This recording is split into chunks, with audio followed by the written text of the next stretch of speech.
same old shit. It's the, 'cause it's the same old until it's not. You could change it if you wanted to. And it's the same old until I'm gone. So tell me what you gonna do.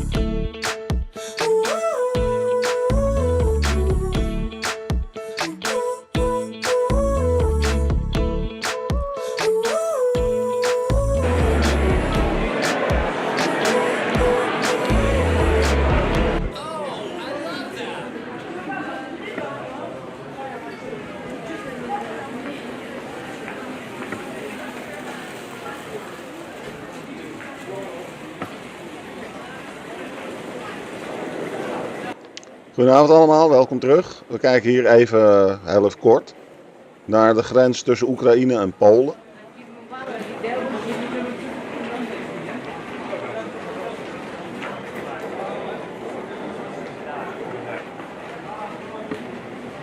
Nou, dat is kort. Zo zijn er meer grensovergangen uiteraard. Tussen Oekraïne en Hongarije, Roemenië, ja, nog meer landen. Maar waar we het over gaan hebben, even. Want een hoop mensen zijn toch wel geschrokken, denk ik.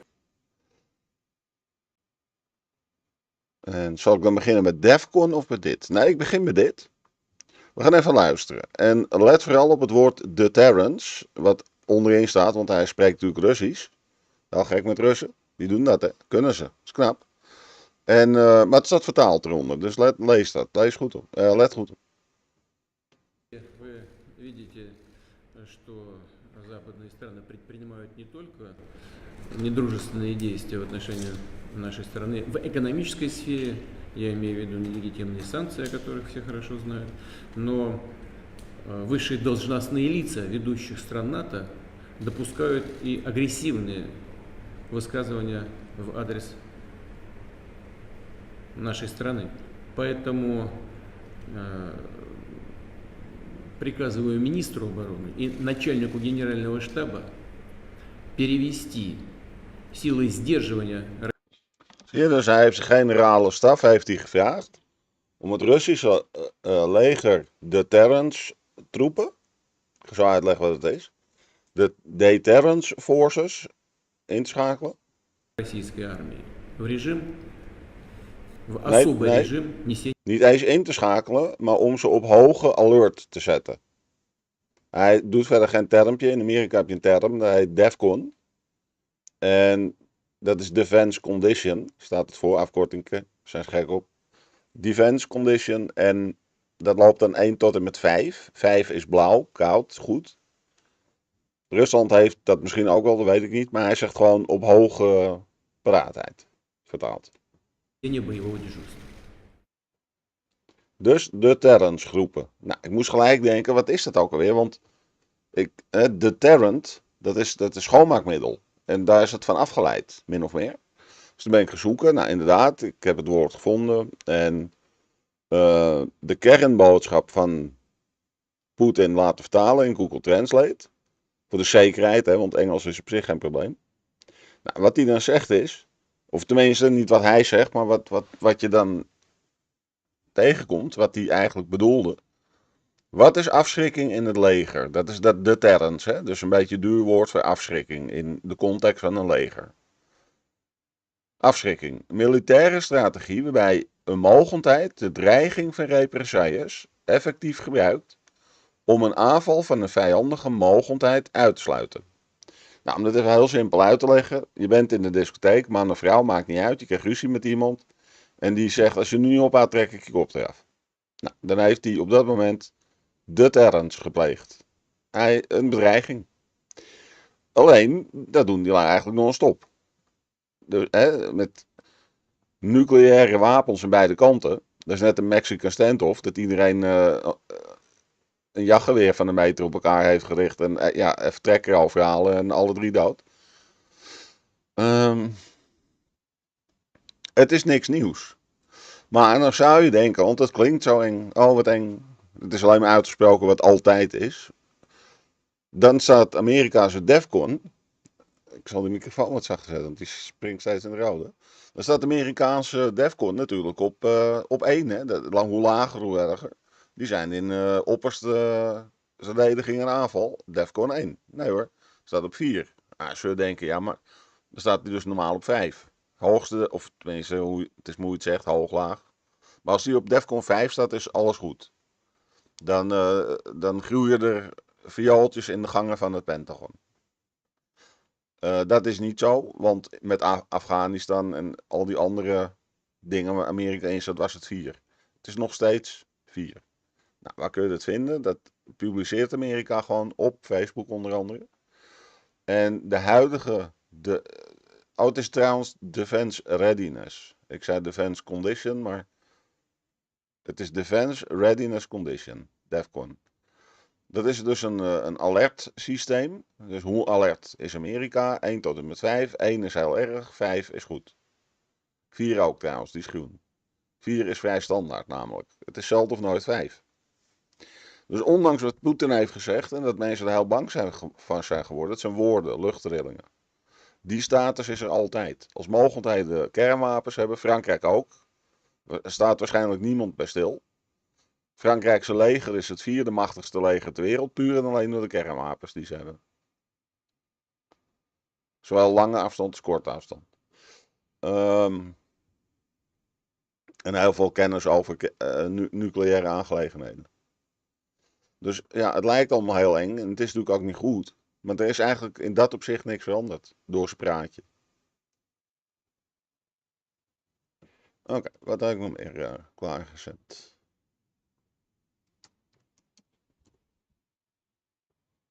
Ik hoop dat jullie nu iets minder angstig zijn, voor degenen die dat überhaupt zijn. Oh ja, dat vind ik ook zo apart, hè. We kijken hier dus naar beelden van, in dit geval Rupli, maar je hebt ook RT en Sputnik, alle 3 door de overheid betaald, de Russische overheid betaald. Maar waar zitten die? Die RT, Rupli en Sputnik, die Russische media, in alle grote steden van Europa. En die wordt strobreed in de weg gelegd. Dus er zijn allerlei sancties. En al wat erg. Maar de Russische media die loopt hier gewoon vrij rond in Europese steden om te filmen. En misschien mensen te contacten, hè, want dat kan mooi, zo'n menigte. Iemand kan langslopen, wat in je zak stoppen. Nou, enzovoort, enzovoort. Dat kan allemaal gewoon. Dus dat vind ik persoonlijk heel bijzonder.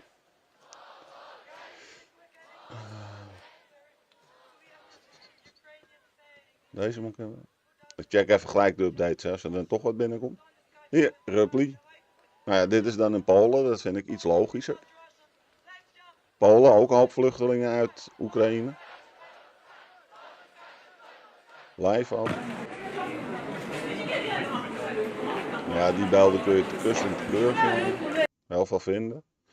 Dan live OLV-plein, wat is dat dan? We staan nog maar op 34%. Dus Carnaval. Maastricht.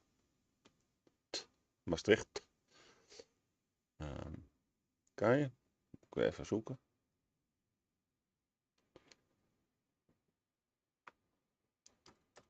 Saved. Zo. Nou, hier zie je er dan nog eentje. Londen. Ook gefilmd door de Russen erbij. Berlijn, Russen erbij. Filmen. Wat is dit ook weer? Siret. Oekraïens, Romaan. Oh ja, dat is wel even interessant om te horen. This is Claudiu Popa, Euronews Romania. Allow me to show you what's happening here in Siret, in the northern part of Romania, far from 3 kilometers to the border, to the Ukraine-Romania border. Right now, for the last 2 or 3 hours, there is a blockade, and you can see this blockade because it is right now almost impossible to get by car to the Ukraine-Romania border, and this is because the large number of drivers that are trying to get there for different reasons basically we have Ukrainians and Romanians driving towards the Ukraine-Romania border. Everybody has something to do here. Take people, take refugees, transport them, leave them somewhere, coming back, driving again to the border, going back, and this happens for the past 2 or 3 hours. On the other hand, there are a lot of drivers. Let me just show you and just switch the camera right now. There are a lot of drivers with food, with beverages, with medical assistance, medical care. Everybody is trying to get to the Ukraine-Romania border to help, but right now helping is not easy here because, as I was saying, it's almost impossible to get by car to the Ukraine-Romania border. The distance from here to the border would be 2 or 3 kilometers, but in the past 3 hours the Romanian authorities are trying to advise everybody, take the right, not the left. Here is where the road splits in two. On the right way, it's even it's free. On the left, that's the way to the border, and the authorities are recommending everybody, please, if possible, stop right here. It is very hard to move forward because of this blockade, and it's also very hard. I will try to ask Romanian policemen. It's difficult to appreciate right now the number of kilometers that this blockade represents right now. Most likely is more than 5 kilometers, this blockade. I will try to tell you. You have to find a place and wait. No matter how large is your car, a small car or a semi-bus, you have to stop right here. Listen to me, please. If you have luggage, you have to leave them here. There's no place anymore to the border. It's gonna be even harder. And by the moment there will be a solution, we will let you pass. Zie je, dus het is al zo druk bij de grensovergangen, want ze willen kennelijk alles goed controleren in die omliggende landen. En ja, neem het kwalijk. Niet dus, hè, niet kwalijk. Dat ja, mensen moeten ook spullen achterlaten en voor sneller fouilleren, denk ik. Snel fouilleren. Nou, hij doet heel goed dat hij luistert naar die agent en dat ook nog vertaalt. Hij gaat nu naar een volgende agent. Right now it's almost impossible. This is what to almost any driver, the policeman, another driver, for a better to go for. I have no information, said once again. There says a policeman. Cam câți în total? Cât în cap în microbuz? O mamă și 2 copii? Și restul persoanelor? În total cât sunt acum în microbuz? 16 persons right now, refugees. There are mothers and children, and this special transportation that is coming from the border. Încotro mergeți cu ei? Where are you going? To a gas station near. Toată lumea coboară aici? Here there are relatives waiting. Mulțumesc foarte mult. Good luck. Stay safe. Relatives here waiting for the refugees. A special car. You can see a lot of children and also their mothers. They were probably lucky to be transported from the border, from the Ukraine-Romania border. And right here they have to get down. They have to get out of the car because there are their relatives. A complicated situation once again, and we will stay here for the next minutes also for any new information that we can provide. Ja, dus stel je even voor dat zoiets hier aan de hand zou zijn. En dat je dan ja, alles achter moet laten zo'n beetje. Dan heb je ook nog het geluk dat je een lift krijgt naar een veiligere grens. En dan moet je daar ook weer alles achterlaten. wat je er wel mee hebt genomen. Nou, Ruppli en Sputnik en RT dus die gewoon in Europa mogen blijven filmen, vind ik al apart. Defcon heb ik al uitgelegd. Ik check even andere updates. Hier nog eentje. Nou, dat gaan we niet verstaan. Zeker niet als het volume uitstaat, hoor je heel weinig. Là, soudainement, là, c'est la Russie, les Ja, États-Unis, weer la een France, le nucléaire. Oké, gaan we niet verstaan. Helikopter neergestort, Italië op een snelweg. Kan ik niet aanzetten als copyright kanaal. Ik weet niet of er overlevenden zijn of gewonden of wat dan ook. Dat versta je dan niet.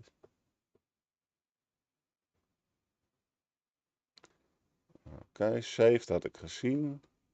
Dan gaan we nog even hier naartoe. Dit is niet de juiste.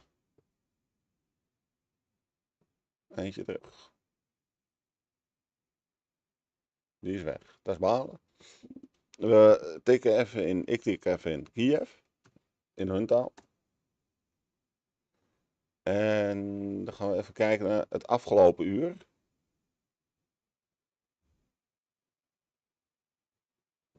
We begin with senior foreign correspondent Ian Pannell in Kyiv. Good morning, Ian.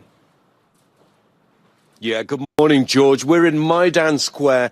This country, this city, is now on a total war footing. We've been hearing the sounds of battle here, but attention's been focused on the country's second largest city, where it appears that an attempt by Russian forces to enter the city has been repelled. But I think what we're witnessing now isn't just a Ukrainian crisis, but a global one.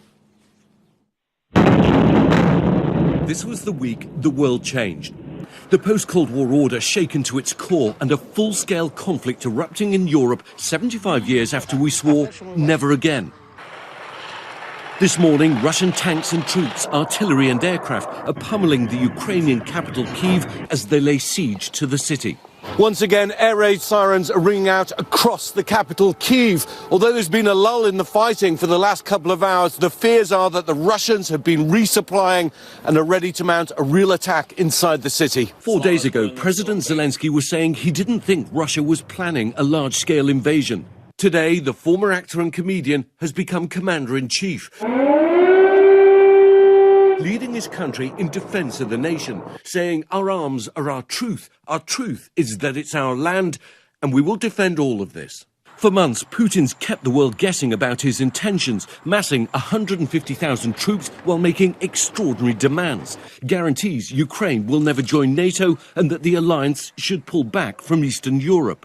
The KGB colonel who became prime minister and then president for life has long been a thorn in the West side. Cunning, shrewd, almost venerated as a master tactician, outwitting many a US president. But this week, a different Vladimir Putin emerged. Irrational, risky, paranoid. In an extraordinary hour-long speech, Putin lectured about 100-year-old history and questioned Ukraine's legitimacy as a state, saying, Ukraine isn't just a neighbouring country, it's an integral part of our history, culture, spiritual continuum. In the end, recognising the two Russian-controlled separatist regions in Ukraine as independent. The final piece is now in place for a false pretext Russia's been manufacturing for months, a barrage of false claims of genocide and Ukrainian attacks. In the east, where this crisis was at its most acute, Russian forces have struggled to make advances. In Kharkiv, the country's second-largest city, the Kremlin's troops met what's emerging as a defining feature of this conflict: stiff, unified and resolute Ukrainian resistance. Vladimir Putin may have thought all he had to do was pressure Zelensky and he'd fold, but the master tactician may have underestimated his enemy. Despite overwhelming firepower in their favour, the first few days of battle have not gone as well as the Russians expected, according to a senior Pentagon official. Putin has plunged the world into a deep crisis, the West now moving to make Russia a pariah state. President Biden calling it a war of choice without a cause.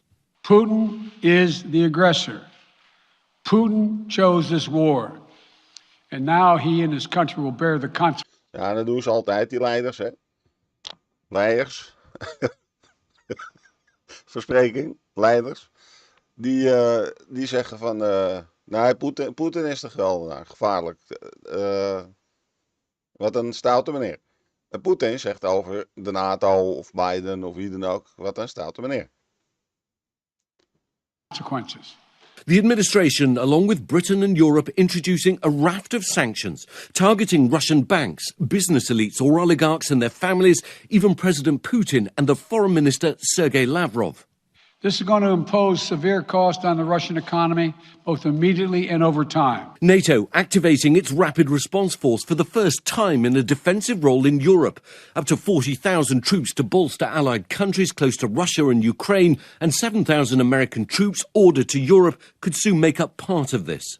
There is no doubt about NATO's readiness to protect and defend all allies. But the troops will not be going to Ukraine.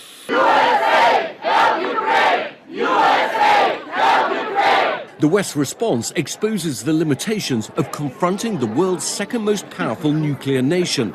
Today, the Ukrainian people may have the world's support and more weapons, but they're in this fight alone. Now, a US official telling ABC News a $350 million package of lethal defensive aid will also include portable surface-to-air missiles. The last time America sent such weapons to help America's enemies was during the Soviet occupation of Afghanistan. Welcome to the new Cold War. Well, George, we've now got this news that the two sides are going to meet at the border between Belarus and Ukraine, although it's hard to see what common ground could exist while Russian troops are on the offensive inside Ukraine. We also have this deeply worrying statement from Vladimir Putin. He's talking about aggressive NATO action, and he's putting his strategic defence forces on a state of heightened readiness. It certainly sounds like nuclear sabre-rattling. George? Certainly does. Ian, panel, thanks very much. Hi, everyone. George Stephanopoulos here. Thanks for checking out the ABC News YouTube channel. If you'd like to get more videos... Друзі, дорогі кияни, ніч була складною, але російських військ в столиці немає. Ворог намагається прорватися в місто, зокрема зі сторони Гостомеля, Житомира. Там агресори знешкоджені. Зараз у Києві діють, на жаль... Dat versta ik dan weer niet. Daar zeggen. Ja, op Twitch schrijft iemand, hij heeft wel cojones, die president van Oekraïne. Uit het spul ontbreekt het ze daar niet. Adrenaline niet, maar dat andere, dat mannenhormoon. In die Slavische landen, dan wordt ook veel meer kooivechten gedaan zonder handschoenen en dat soort dingen. Dus dat klopt wel. Gemiddeld gezien klopt dat wel. Dit gaan we ook niet verstaan. अब Ukraine में आसमान से बरसते रूसी बमों से अपनी जान बचाने के लिए लोग Het woord Oekraïne verstonden, de rest niet. Nou, die gaan we ook niet verstaan. Ja, alhoewel soms doen ze het in Engels, hè. In India spreken ze ook रूस ਤੇ यूक्रेन ਵਿੱਚ ਸਥਿਤੀ ਬੜੀ ਤਣਾਅਪੂਰਨ ਬਣੀ ਹੋਈ ਹੈ ਤੇ रूस और Ukraine Zij spreken geen Engels. Want het is interessant om te horen hoe die erover denken. In die hoek, है China. राजेश पवार हमारे साथ इस समय यूक्रेन से जुड़ रहे हैं। राजेश, इस समय के ताजा हालात आपसे समझना चाहेंगे क्योंकि कीव तो निशाने पर है। Zeg ik ook altijd.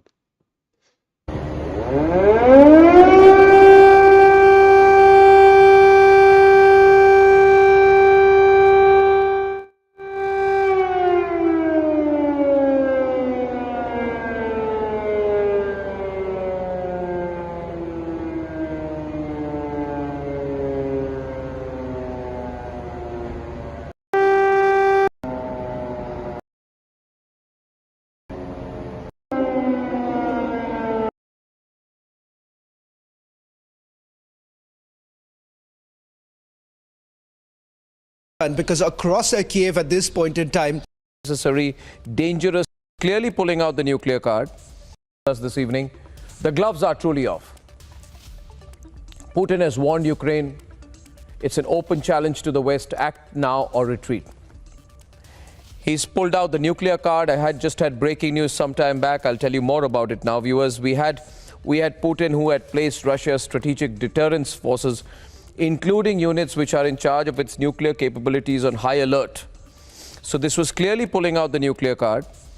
And we just had a response, which I saw on our news updates on Republic, where, quoting the NATO chief, AFP was reporting, I think, that it came in that that this was an extremely irresponsible position to be taken. This nuclear alert is absolutely unnecessary, dangerous and irresponsible. This was quoting the NATO chief. So we are really in a fragile and unpredictable situation. What will the NATO nations do now? Here are the updates, and then we shall continue the debate.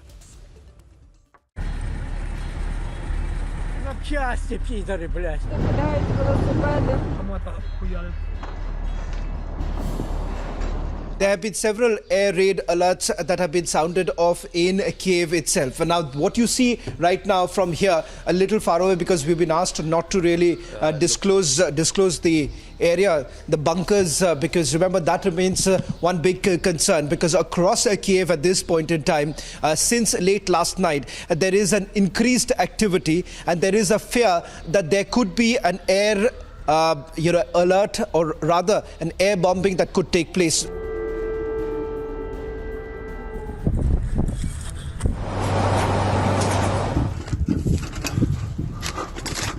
Russians, on the one hand, they've been saying that these missile attacks that have taken place, the targeted attacks that we have seen in the last 48 hours, especially in the residential areas, they are saying that this was not conducted by them.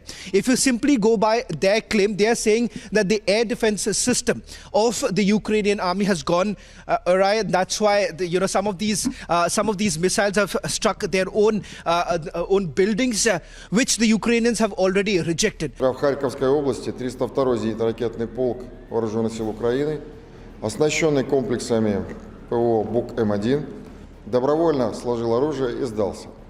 Задержан 471 украинский военнослужащий. Shift area that you see. So these, let me also tell the viewers, these are not something which looks like deliberately created beforehand, because they were really expecting some sort of an invasion to take place. Zelensky has agreed to talks in Belarus following Russian threats. Они воюют против всего живого, против детских садиков, против жилых домов и даже против машин скорой помощи. Они применяют реактивную артиллерию, ракеты против целых городских районов, в которых нет и никогда не было никакой военной инфраструктуры. Once again, we stand for peace. If they refuse talks, the responsibility will lie entirely with the Ukrainian side. We are waiting for the reply from Ukraine. Reports that have come in from cities like Kharkiv, which have been constantly been bombarded, artillery fire that has been taking place, and that is the reason why people now are completely taking the help of these bunkers that have been created, or going to provide additional security assistance for Ukraine. We will. How that is going to be done is still being worked out. We are already providing significant support in terms of non-lethal aid, but I've just spoken with the Defence Minister, and we'll be seeking to provide whatever support we can for lethal aid through our NATO. Auch maritime Beiträge sind dabei selbstverständlich und unerlässlich.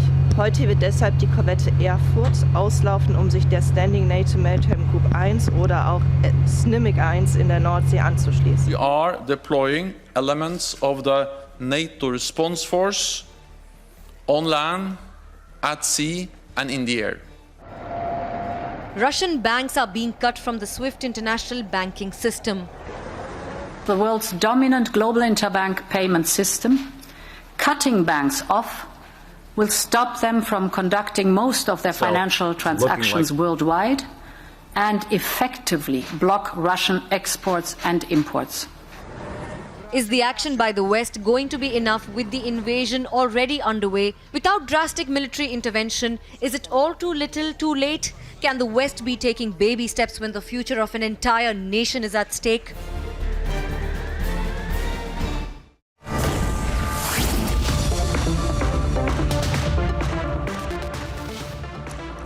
Introducing at this time from Vienna in Austria, I have Goedenavond alle mensen op Facebook. We kijken weer even verder. Wel heel interessant dit. Goede samenvatting van hun.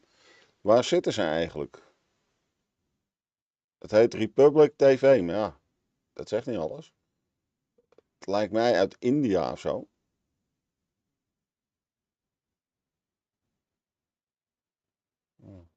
Staat nergens. Nou ja, maakt niet uit. We luisteren verder.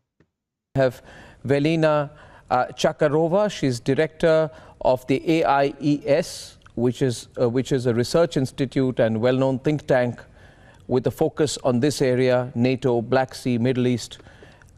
We also have with us from Michigan, Javed Ali. And Javed Ali is an associate professor of practice at the Gerald Ford School of Public Policy at the University of Michigan.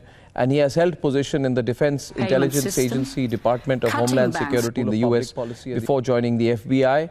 And he's had major roles in the National Intelligence Council, the National Counterterrorism Center, and the National Security Council under the Trump administration.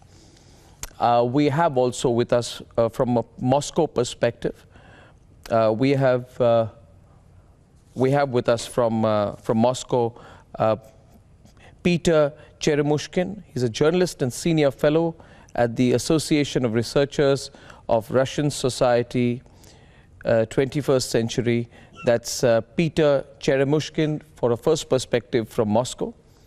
And I'm joined by Mr. Joachim Bitterlich. He's a former German ambassador to NATO, and he has been previously former national security advisor to the German Chancellor. I think it was Helmut Kohl, in Helmut Kohl's time. And I thank you all for joining us. I'd like to go across first to Mr. Joachim Bitterlich. Sir, this nuclear threat, which is now being given out, is quite serious. Even if it is positioning, even if it is posturing, it is causing great concern. In the last 3 hours, we've seen the nuclear alert being pulled out by Mr. Putin. We've seen an informal reaction from NATO saying it's very irresponsible. And the world is beginning to get extremely concerned, Mr. Bitterlich, about how this can escalate. What are your thoughts at this moment as the talks begin? Well, the threat on nuclear has been from the beginning of this unprovoked aggression to Ukraine.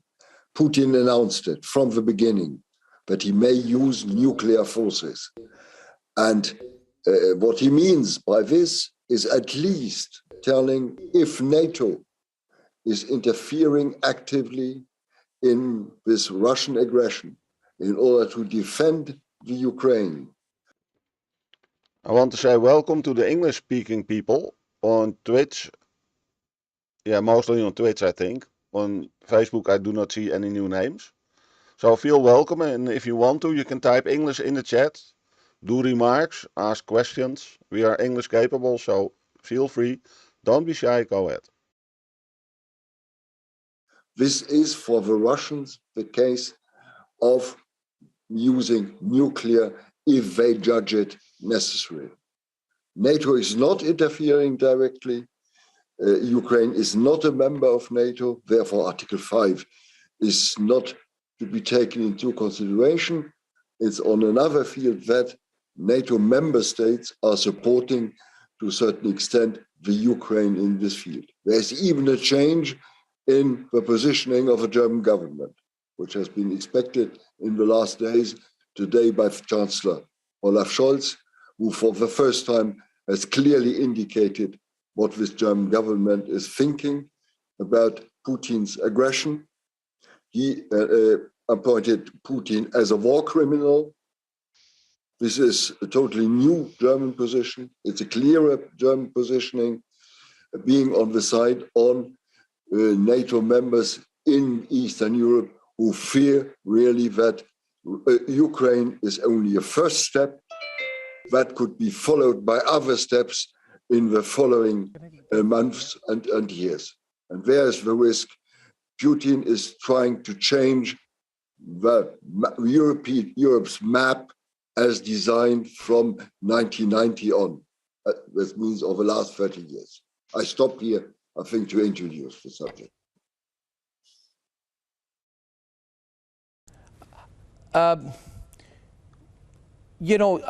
The question therefore is, and I'd like to take that to Velina Chakarova,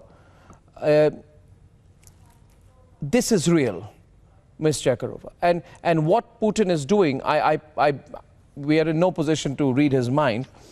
He's trying to ensure that NATO and the West do not support Ukraine any further. Russia has suffered reverses. It can finish its conquest of Ukraine if there is no further help, either directly or indirectly, especially in terms of military hardware. And he's obviously worried about the prospect of tougher economic sanctions. With this nuclear card now played out, will the West, NATO, America respond differently? Should they respond more cautiously with Russia now? Well, this is a very hard question to answer. First, Russia threatened to deploy tactical nuclear weapons already during the military escalation in December. That was part of the package. So the West, that means the United States and the European NATO members, and of course the other international partners, were prepared for this scenario given the actually impossible conditions that were put by Russia to the United States and to the NATO following the military escalation. Now, we were all caught by surprise given the full-scale military invasion of Ukraine. I think that with a very minor group of military experts, most security experts, and were caught by surprise that there will be a military attack against Ukraine. That was absolutely sure. But the anticipation was that it would actually, entail more or less eastern Ukraine, the regions of Donetsk and Lugansk. And of course, given the ongoing developments, the Russia's treatment with the threat by Russia to basically use the nuclear card was also part of the portfolio. Now we are in a completely different situation. That is the first thing that we need to consider and discuss, because given the absolutely surprising way how Putin decided to make a move on Ukraine, I wouldn't exclude the deployment of tactical nukes if Ukraine, which is putting up a fight, has actually shown an incredible resistance. So given the developments on... Dan werd ik even afgeleid op een ander kanaal. Ik ga even terugluisteren. Nu werd eindelijk nucleair genoemd.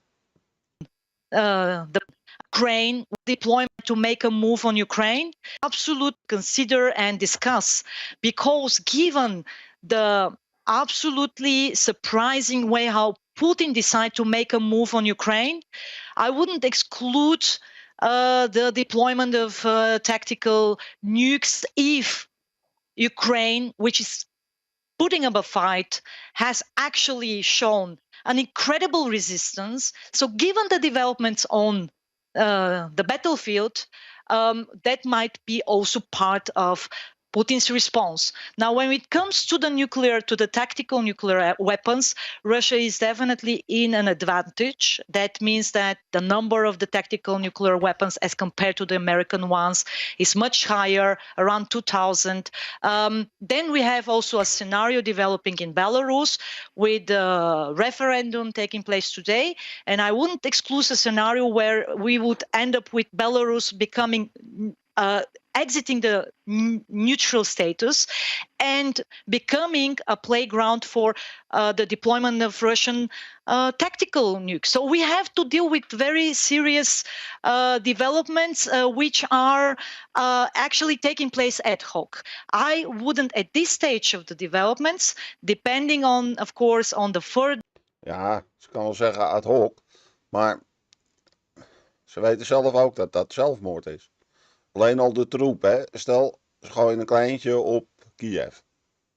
Nou, dan kan je dan op biljarten. Dat is dan helemaal vlak. Maar die paddenstoel gaat de stratosfeer in. Er komt overal nucleaire rommel omlaag in de loop van de maanden. Het is gewoon een eindewapen. Ze zijn te sterk, te groot, te veel. Dus dat is ook zelfmoord voor die lui zelf. Ik zie het ze niet doen. outcomes on the battlefield. And right now, Ukraine, as I said, has actually good chances to start with diplomatic talks and also to continue sustaining the Russian attacks and to have also a psychological effect, which is why the risk of, a decision to use tactical nukes is increasing, and that is something that we should be worried about. As when it comes to NATO is not going to engage militarily on the ground in Ukraine.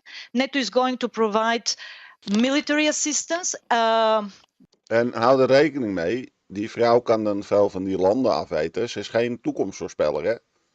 Misschien is ze zigeuner van afkomst, maar dan nog geloof ik niet erg in die kristallenbollen. Dus alles wat ze zegt, blijf zelf nadenken en oordelen naar eigen inzichten. Ja, ze weet een hoop van die landen, maar nee, ze kan niet. Ze heeft nooit bij de generale staf gezeten in overleg met de president, nog in Rusland, nog in Amerika. En zelfs al was het wel zo.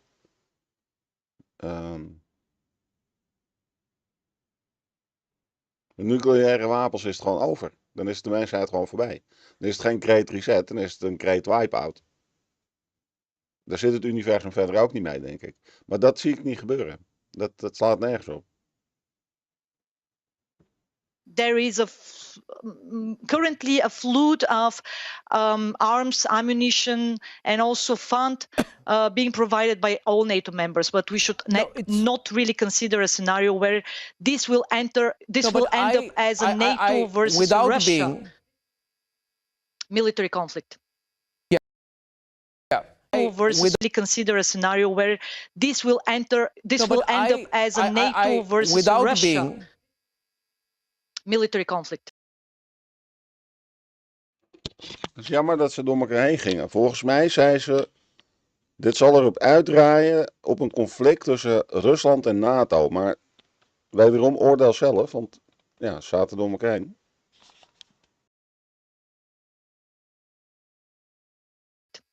Yeah, you see, without trying to be alarmist at all, if I may underline, may I say, Ms. Chakarova, that in our view it is already Russia versus NATO.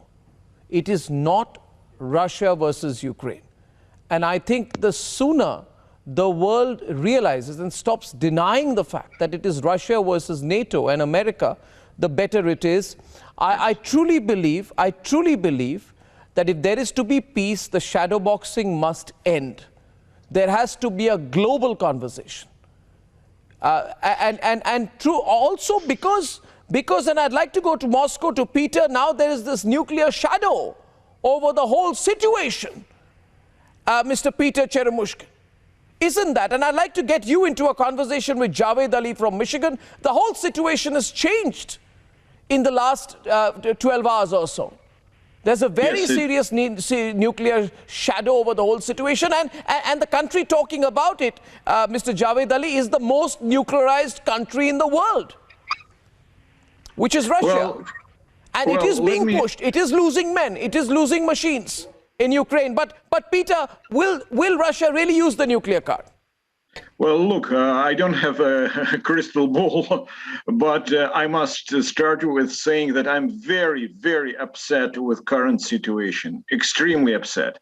And I know that in the short term, in the long term, all of this will have very negative consequences for Russia and for Russian people, first of all.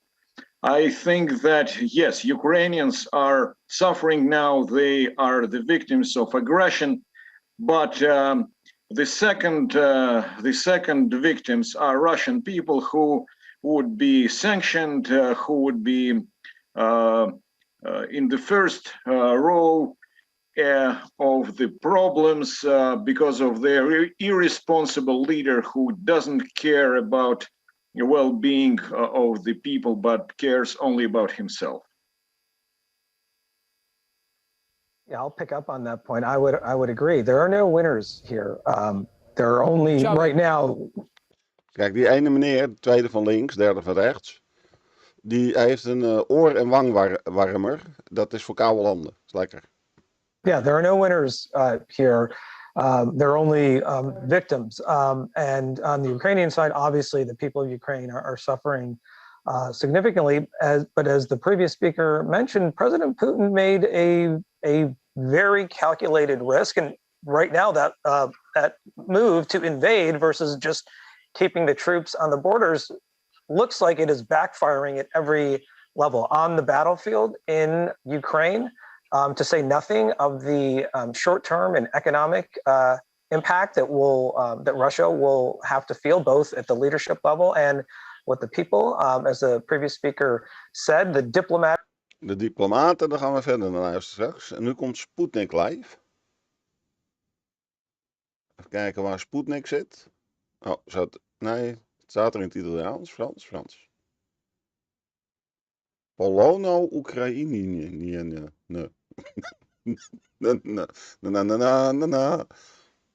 La situation. Oh, weg. À la frontière, dus waarschijnlijk de front of de grens met Polono, Oekraïne.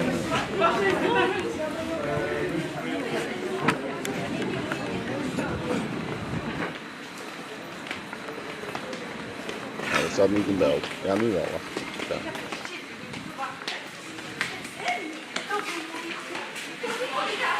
Oh, Polen waarschijnlijk. Polen en Oekraïne.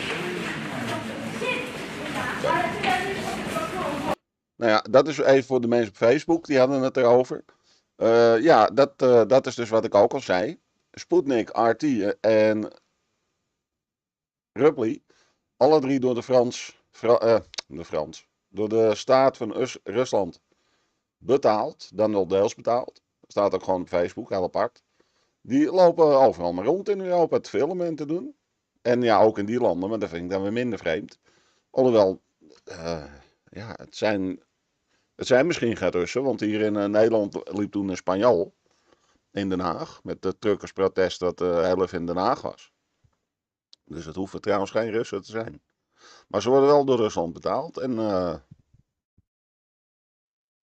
ja, blijf me erover verbazen. Luister even verder, want ik vind het een interessant gesprek. Maar ik hou ook de lives in de gaten. Diplomatic pressure and international pressure around the world continues to mount against Russia. And then I do think every day that goes by where these things are not turning in Russia's favor, there is going to be more internal dissent as well. And so Putin is going to have to figure out a way to manage out of both things that aren't going well in Ukraine, but also potentially increasingly at home. And this suggestion that there might be a nuclear option just seems to be another irrational escalation from that perspective. Exactly. You know, what we have been viewing today, this Sunday, the growing amount of protesters on the streets of Moscow against this war. This is the fact, and I'm absolutely convinced that the number of protesters will be growing. That is the first thing. The other thing is that the situation, the situation of the Russian armed forces, especially ground forces, is not as good as they are reporting to their higher commander. The soldiers are in a bad shape. They are hungry.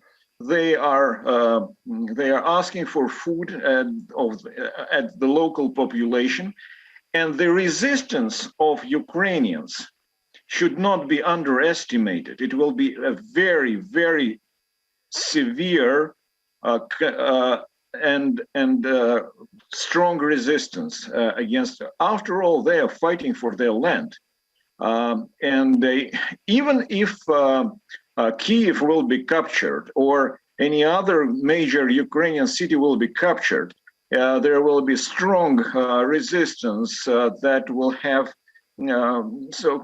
It will be guerrilla, in fact, resistance that Ukrainians are very capable of. Peter, and this should not be underestimated. Yeah, Peter. They will not accept any power. I don't disagree with you. Well, I don't disagree with you, but if I may say that, For a moment, let us step back, I say, from the morality or the aspects of, what is legitimate and illegitimate, what is right and wrong, who is a more principled position, who is not. Let's take away from that and just look at the immediate.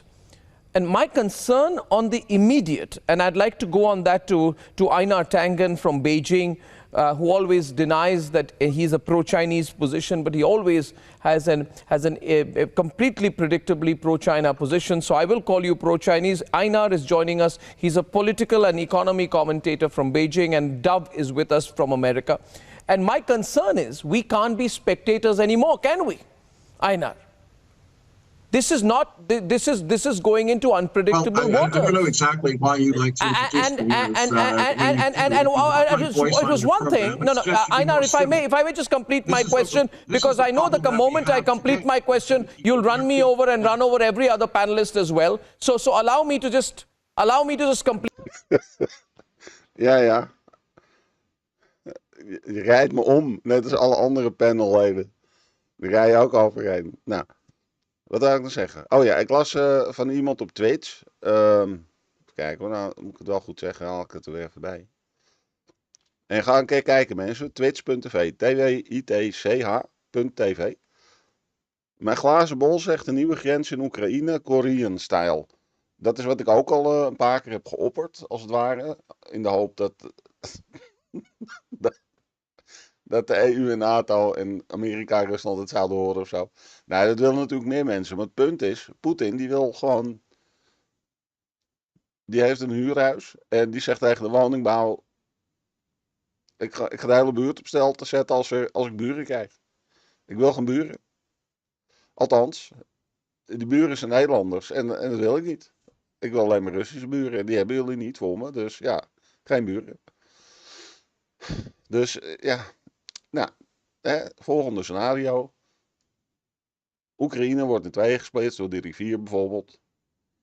Oostkant, Russische kant. Het ligt trouwens allebei tegen Rusland ook nog. Maar oostkant, daar komen de mensen die van Rusland houden. Dus dat wordt dan Rusland. Het heet niet meer Oekraïne, of misschien wel, maar dat maakt niet uit, what's in the name. Die andere helft, die zit nog steeds tegen Rusland aan. En hoewel ik het een mooie oplossing vind... Poetin waarschijnlijk niet. We zagen gisteren in die documentaire, maar die heeft niet iedereen gezien, dat hij, als je dat op een kaart tekent en met een groene spuitbus even zo een beetje doorzichtig lijntje trekt, hij wil gewoon geen buurlanden die bij de NATO horen. Onder het mom van, dan kunnen hun nucleaire raketten Moskou bereiken. Hij denkt maar dat Moskou met nucleaire raketten bestookt gaat worden door buurlanden. Die bij de NATO horen. En ja, dus ja, dat gaat er. Ik had er ook op gehoopt op zo'n soort oplossing, maar dat gaat het eigenlijk helemaal niet om. Het zal hem wat schelen wat die Oekraïners ervan vinden. Kijk, wat hij misschien wel zegt is van oké, dan delen we het land in tweeën, maar dan moeten jullie uit jullie deel van je land maar lekker in een buurland gaan wonen. Hij wil gewoon een groep staten om zijn grens heen die niet aangesloten zijn bij NATO. Dat is het eigenlijk. Complete my question, Einar. The fact of the matter is, nobody, leave alone China, can step back and say, we don't agree, but let's hope the UN solves it. There is a serious threat of use of nuclear weapons. Our Russian friend is saying there is certain opposition in Russia. There is opposition in Belarus. Belarus has come out. It's not in hiding anymore. It is not neutral. Right? And the longer it prolongs, it might not work for Putin. So what if? My question is, what if? What if today and the news is that there has been constant breaking news, I want to tell all of you, from the Russian side about the Russian investigating the use of... Ik heb ook even breaking nieuws. Dan horen we zo wat de Russen onderzoeken. Hier in het dorp hebben ze zelfs de Russische vlag uitgehangen. De politie kan er niets tegen doen, alleen 's avonds moeten ze de vlag wel binnenhalen. Ja, die mensen zul je hebben. Je hebt in Groningen een straat, en dat is uit de tijd denk ik van de Nederlandse communist NCP of zo, CPN, zoiets. Wat allemaal in GroenLinks is gegaan. Daar schijnt nog een straat te zijn in Groningen met de Hamer- en Sikkelstraat of zo. Echt zo van die communistische namen. En niks te nadeel van Groningen verder, hè. Maar wat ik daarmee wil zeggen is, er zullen inderdaad meer mensen zijn dan die ene die de Russische vlag hebben uithangen nu. Dat gebeurt.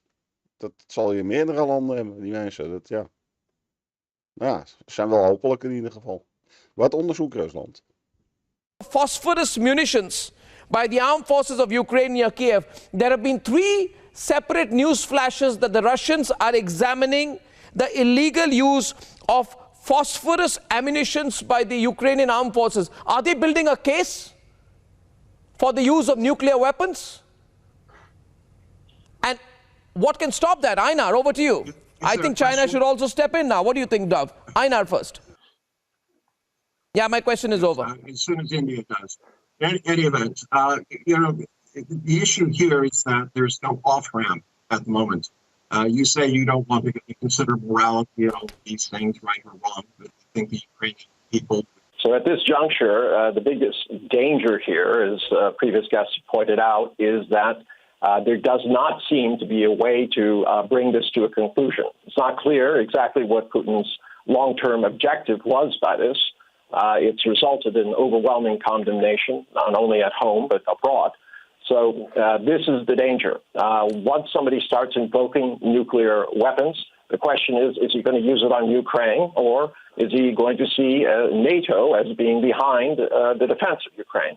And that is the real danger. In terms of these narratives that are being put out about phosphorus, about genocide, et cetera, these are not proven. And I don't think it's helpful for the media to be speculating as if these are somehow true. So in terms of building his case, I don't know that Putin really cares about building a case. He, as he has demonstrated, is willing to go it alone.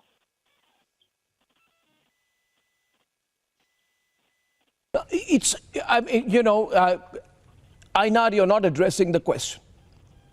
And I'd like to go across to Buenos Aires, where Andrei Serbin-Pont is there, is director of the CRIES think tank, is an international analyst.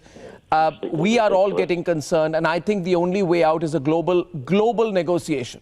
It cannot be Russia versus Ukraine anymore, with the world looking on nervously, leaving it to chance. What do you think, Andrei? I think that, there's several factors that are coming into play here. And of course, this goes beyond the conflict itself between Ukraine and Russia, or more specifically, the absolute violation of Ukraine's sovereignty by Russia. And of course, major players are coming into play.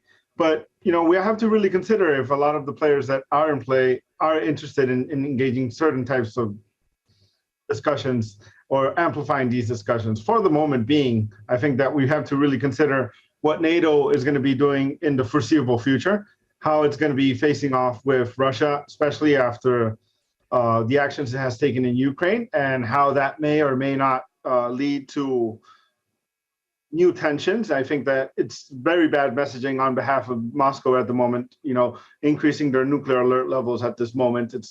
But we also have to understand it in a very specific context of what seems to be a relatively unsuccessful operation in Ukraine terrain, and the need to sit down and starting to negotiate in conditions that are not necessarily favorable to them.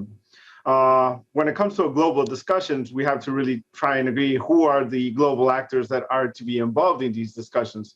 Are we talking about nuclear powers? Are we talking about members of the Security Council? Are we going to include the Global South in these discussions? Is the Global South relevant in these discussions? These are big questions that we need to define if we're going to really discuss a global discussion on this issue. For the moment being, I think that the focus will continue to be on Russia and NATO.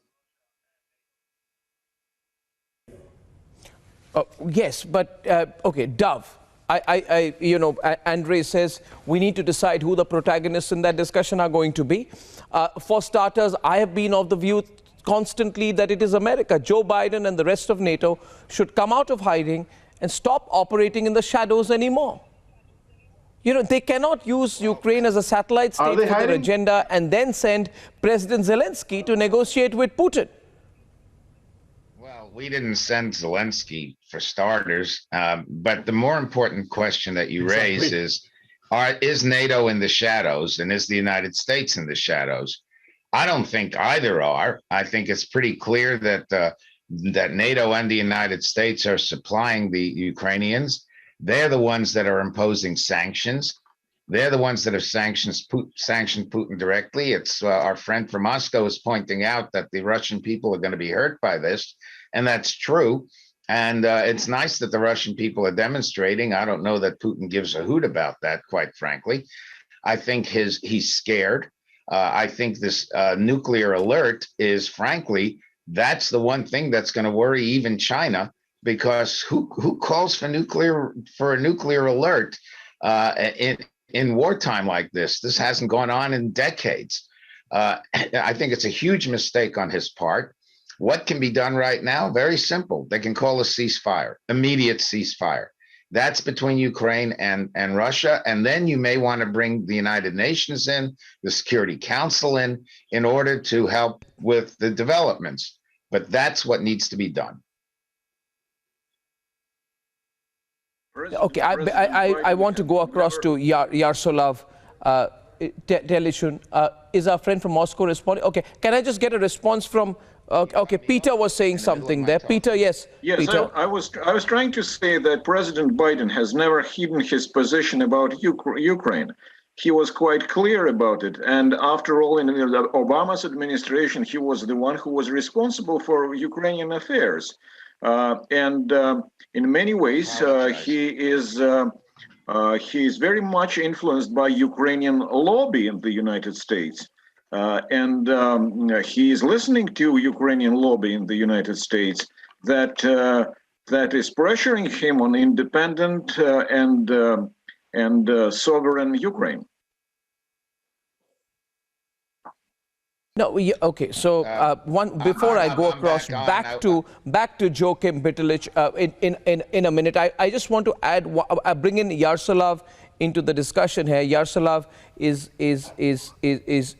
joining us from Kiev, and my question to you is that if you just, is there not concern about unpredictable situation, about Putin completely escalating this? See, 90% of people did not expect Russia to go beyond Luhansk and Donetsk. And day before yesterday, 3 days back, when Russians did, then at least 90% of the world and analysts were really taken aback. So Putin cannot be predicted. Today, Professor Telishun, he has sanctions as a prospect. There is lots of military hardware being given to Ukraine.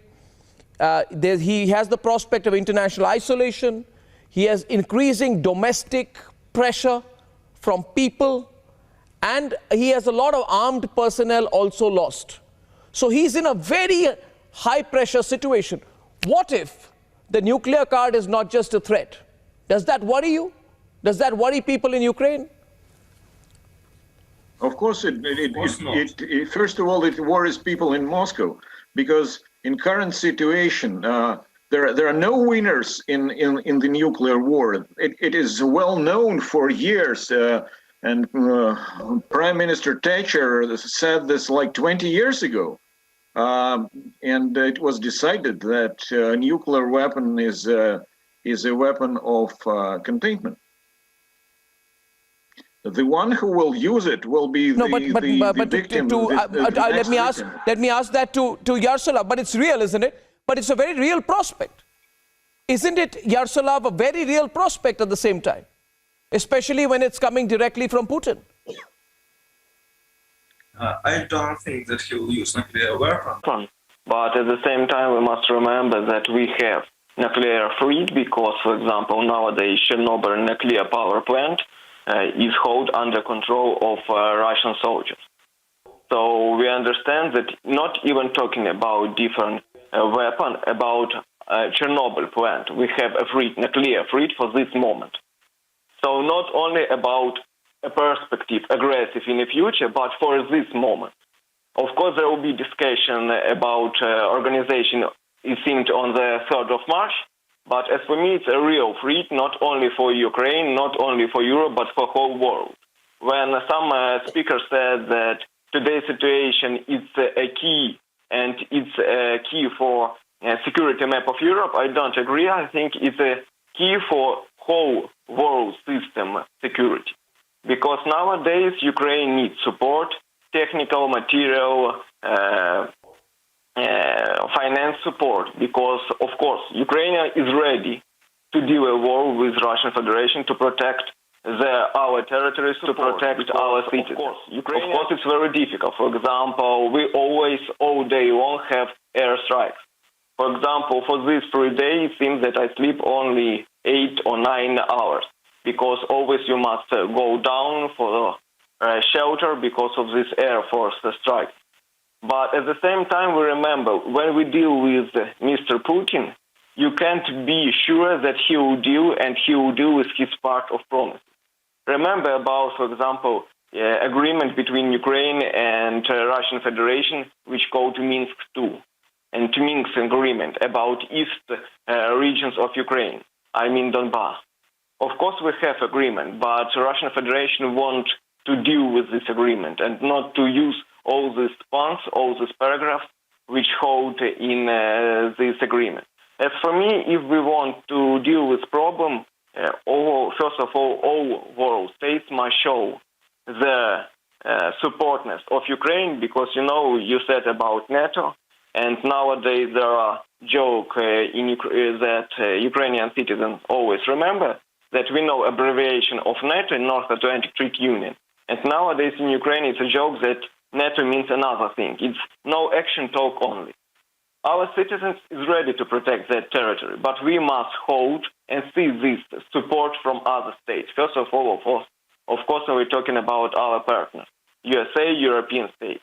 I think in this case we can deal with problem, because when we're talking about negotiation, it's great. Now, for this moment, President Zelensky have negotiation with President Putin. But at the same time, if we want normal negotiation, when we will hold and we will solve this problem not with the help of only Ukrainian interests, but we will try to find this compromise, I think we can find it only with the help and with the partners of other world players. So, of course, all of us want peace. All of us want to live in a peaceful world without no freeze. But at the same time, now we must pressure maximum for Russian Federation.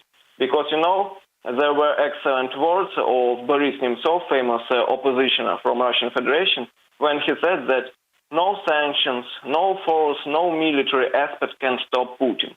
Only the citizens of Russian Federation can stop him.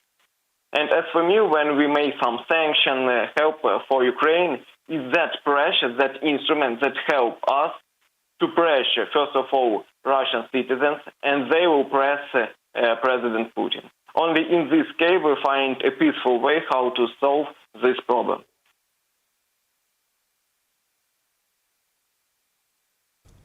You know, when you said, and I'd like to go to Joachim Bitterlich there, he's been former German ambassador to NATO, and I'm sure he listened on very carefully to what you said there. Mr. Bitterlich, you know, our friend, the professor from Kiev says, the joke is that NATO is described as no action talks only, to which my obvious thought in response was, if that is what the people of Ukraine think about NATO, then why insist on joining NATO? But that's not the point. The point is, has the West given Russia a window? Has it not acted? Has it been dragging its feet? You know, the removal from SWIFT, the financial system, could have come much, much earlier from the banking system. Belarus could have been sanctioned much earlier. You know, there would be sanctions against the Duma MPs. Why wait till the 23rd of February to impose sanctions against the 351 members of parliament of Russia's State Duma? 27 legal entities. Why close the airspace now and not before? Why wasn't Russia expelled from the UN Security Council? Why were there no real sanctions on the key industries of Russia? Why is there only a freeze and not a seizing order?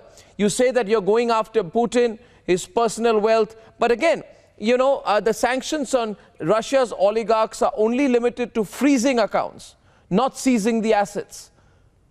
So we get a feeling that it's been a bit of half-hearted action on Russia. Am I correct there in my assessment, Mr. Bitlich? I go even a bit further, if you want, in the logics. I think we have missed in this story the last 10, 15 years. I think the Western world, included the Europeans, should have reacted much earlier. Because what's happening now, has, in my eyes at least... We zien in de verte het is niet eens een Moab, maar het is wel een flinke bom. En als dat een gebouw is met bijvoorbeeld graan, hè, wat die wolk zo heel erg helpt. Dus een licht brandende deeltjes die snel meestijgen. Zo een paddenstoel, dat is niet per se nucleair. Hè? Als je gewoon een flinke explosie hebt, waarbij heel veel hitte ontstaat, dan stijgt die hitte van die explosie, die stijgt in een soort kolom op. Die zuigt die wolken mee en dan komt het hoger en kouder en hoger en kouder. En dan gaat het uitzetten. En dan vormt dat die paddenstoel vorm. Alleen dit is niet op kilometers hoogte. Dus dit is gewoon een flinke bom geweest. Maar niks nucleair, hè? Want daar moet je nu ook veel passen. Ik denk dat de volgende golf van misinformatie komt. Dat je een paar flinke bommen ziet met zulke vormen. Al dan niet uit 2001 of zo. En daar staat er bij, Rusland of wie dan ook, heeft nucleair gebruikt. Nee. Been to some extent foreseeable. There is a certain, let's take it as it is, a certain Russian deception about the Western world. Don't forget this. The Russians have been, let's say, in a weak position in the 1990s, in the transition from Gorbachev till Putin. And that period, we made a certain number of, let's say, we raised a certain number of expectations on the other side. And we never fulfilled these expectations. The contrary, the Russians were becoming, let's say, in a weaker and weaker positioning. And they considered this is Putin's conviction, this is the defeat. And the biggest defeat for him, okay, it's the end of the Soviet Union. But his feeling is Russia is in a defeat. And today, he is no more in a rational position. He is much more in an emotional way. And for any Russian, even Putin, the Ukraine is what I call the first step. And what's the next step? If you want, its goal is not only just to rewrite the post-1990 relations with the West. I think his view is today to get, let's say, a new positioning of Russia again as one of the superpowers in the world. And therefore, I think the first partner for him is the US. And he has never got any answer from the Western world towards his demands. Very unrealistic, okay, I know it. But on the other hand, what he needs is to be considered to be taken as the number one, let's call it partner or opponent of the US in the world. He is, let's say, being put to, let's say, a third-ranked or second-ranked violin in the orchestra. And this is for him the danger. He wants to be taken seriously again. Short term, he wants to establish a puppet government in Ukraine, which is impossible, let's say, to do any threat. And second, the danger is at the same time the model existing in Ukraine. What are the Ukrainians seeing is the positive development in Poland. And this is a model for them. Therefore, they would like to join EU and NATO. NATO in order to be protected against the Russian bear, who has become irrational. And therefore, please, SWIFT, I don't think you are right. I think SWIFT, there has been a long reflection between the US and the Germans about how to use these measures without damaging too far the Western world itself. But the window, yes, the window. Putin thinks that the Western world is in a weak position today. The Germans just re-election after elections with the new government. the French in front of an election. The EU has its own problems with the epidemic situation of COVID. The Americans, Biden is considered in Moscow as in a weak position. The Chinese are quiet on the other side. The Chinese, who are not the best friends of the Russians have fear in front of them. And therefore, Putin thinks the opportunity, the time frame is right for me to put on the table my real demands, but they are unrealistic totally. And therefore, I'm preoccupied openly about, let's say, this nuclear option. And for me, it's not the classical tactical nuclear option. It goes far. And I fear, finally, what he means is NATO territory. And please imagine.